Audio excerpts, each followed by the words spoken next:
It's that special time of the year for film fans where everyone looks back on the last 12 months of movies. 2024 served up a real variety of awesome and terrible films. Despite having reviewed more movies than ever on this channel through 2024, I have not been to the cinema enough. Films like Trap, Monkey Man, A Quiet Place, Day One, Furiosa, Godzilla x Kong, Long Legs and Anora aren't going to feature here as I simply haven't gotten around to seeing them. However, I've seen me fair share, and some of my favourites are ones I haven't had a chance to review here, so I'd be remiss to not give a rundown of my favourite films from 2024. Make sure you stick around to the end for some bonus bad ones. Number 5, Piece by Piece.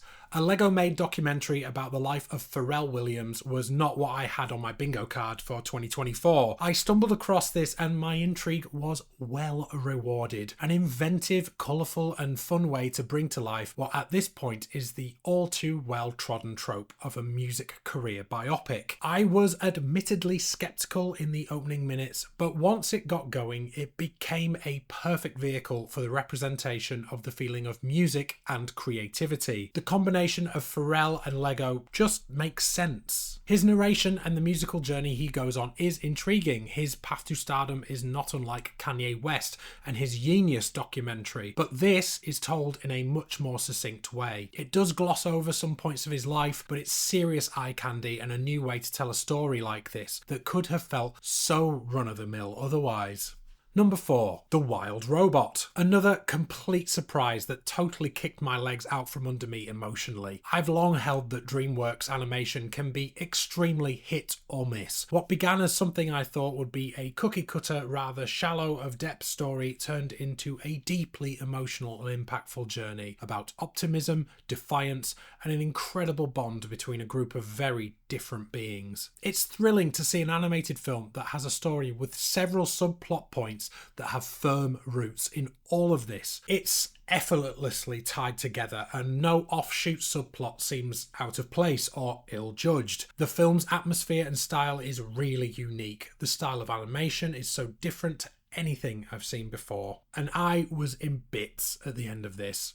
Number 3, The Substance. From a kids' film to the absolute opposite. The trailer for this had me dying to see this crazy looking film, and it did not disappoint. It's deeply disturbing, incredibly well shot, with blistering performances by 3 top actors in Demi Moore, Margaret Qualley and Dennis Quaid. I love David Cronenberg style body horror, and this absolutely dines out in the genre, has a ton to say about impossible body standards and obsession, whilst also being incredibly well shot. Some of the close-up shots, man, they're just stunning. To see Demi Moore back on screen was a proper treat, and I was floored at her going in for this. It's honestly probably the film she'll be remembered for the most going forward. Margaret Qualley also is a proper rising star. It's funny how the film kind of shares parallels in this instance. I was just thrilled to see something so utterly new looking with a killer concept and that it goes to places that you couldn't really predict. A totally mental film, but well worthy of the top 5. Number 2,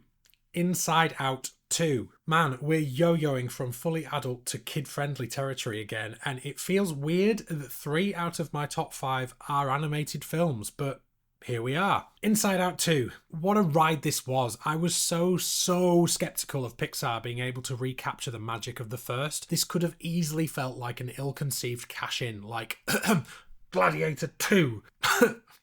The new emotions coupled with Riley navigating some recognisable growing pains makes for the most emotional roller coaster. I really loved the new characters and the well-timed gags sprinkled throughout this, coupled with ever more jaw-dropping visuals from Pixar. The finale delivers the most unbelievable emotional gut punch through the character of Anxiety, and it shows real growth. It's also been monumentally successful, so no doubt in a number of years we'll be talking about Inside Out 3. And here we are, our number 1 of all year, and honestly it comes as no surprise that my favourite of 2024 is Dune Part 2. I must have watched it 5 times now. It's like listening to your favourite album.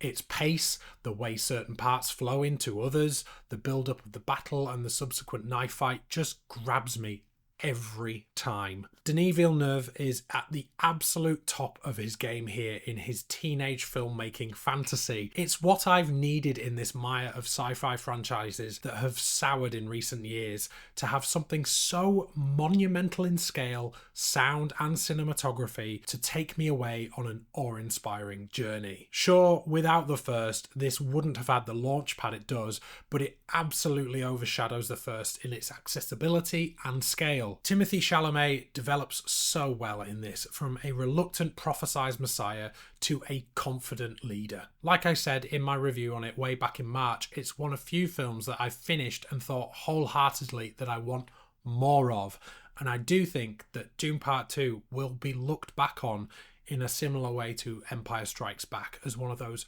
great sequels of all time. And that's it for all the good stuff that I saw in 2024. Some honourable mentions actually before I go. I've seen quite a lot of films off camera, not reviewed, and I'm going to give an honourable mention to Challengers and Twisters. I really enjoyed Challengers. I thought it was an interesting film, but then some of the cinematography had me going, whoa, what is this? There's a lot of creativity in the film, no doubt, and the soundtrack is absolutely outstanding, but there were certain points in the film where I was just feeling very discombobulated with it, especially the scene where you become the ball and it bounces from one side of the court to the other. I thought that was a bit weird and actually made me quite nauseous. And then Twisters was a decent film. It was a decent time. I had a really good time watching that. I've actually seen it twice now, and it's just a good popcorn movie. Glenn Powell continues to show that he is a really great choice for these kind of films. He's just so charismatic and so fun to watch. It was a great cast,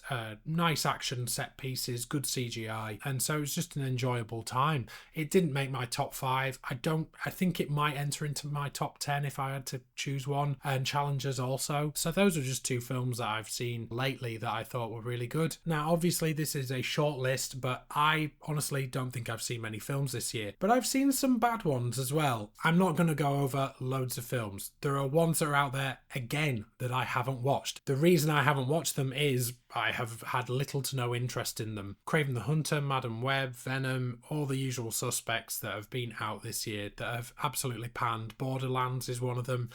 I just haven't bothered to see them because they're not really my cup of tea, and I knew they wouldn't be. Even though, yes, watching them here, I'd be able to review them for you and tell you about them, but I just haven't. But I am going to highlight one film that I just deeply let me down. And even though it has been praised by some people who are into cinema, I was just monumentally disappointed with Megalopolis. I had so much hope for that film, and it was just awful. And having rewatched it recently, I'm still in the camp of it was a bit of a disaster. It has something to say, but it's just a cobbled mess. Other than that, this year, I haven't got a long list of films that I hate, so that's going to be it. I'm just going to mention Megalopolis as one of those standout films that massively disappointed me and move on. Thank you very much to everyone who's been watching my channel throughout the year and discovering me. If you've enjoyed my top 5 list of 2024 or any of my reviews this year and you're back for more, please consider subscribing if you haven't already